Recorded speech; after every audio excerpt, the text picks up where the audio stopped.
मराठी माणसावर होणार अन्याय, मराठी माणसावर अन्याय।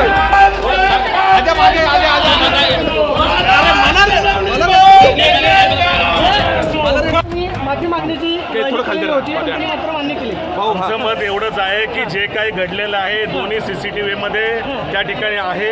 आयुक्तांकडे गेल्यानंतर आयुक्त ज्या पद्धतीने तू बाहेर हो, तू बाहेरच्या बाजूला जाऊन बस, तुला मी बघतो, तुझ्या घरात घुसून तुला मारतो, तुला ह्या ठिकाणावर बिहारमध्ये तुला महाराष्ट्राच्या बाहेर फेकून देतो, अशा आवरच्या भाषेत बोलले। तुला पैशाचा लय माज आहे का, तुझा माज उतरवतो आणि तू मराठी गुंड आहेस, मनसेवाले गुंड आहे, अशा प्रकारचं वक्तव्य पुणे महानगरपालिकेच्या आयुक्तांनी केलेले हे त्यांना शोभतं का?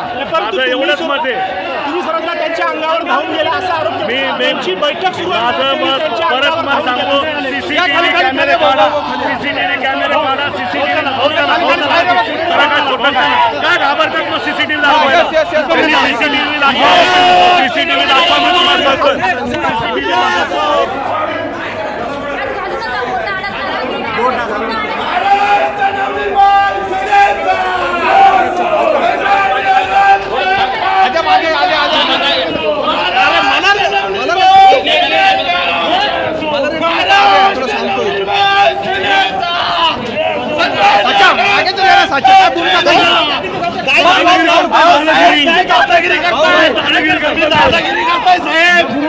चुकीच्या पद्धतीने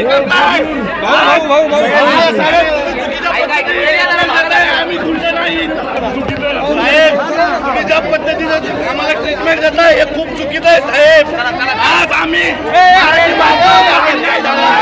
पुणेकरावर जो अन्याय झालाय साहेब, आम्ही न्याय मागायला बसलोय।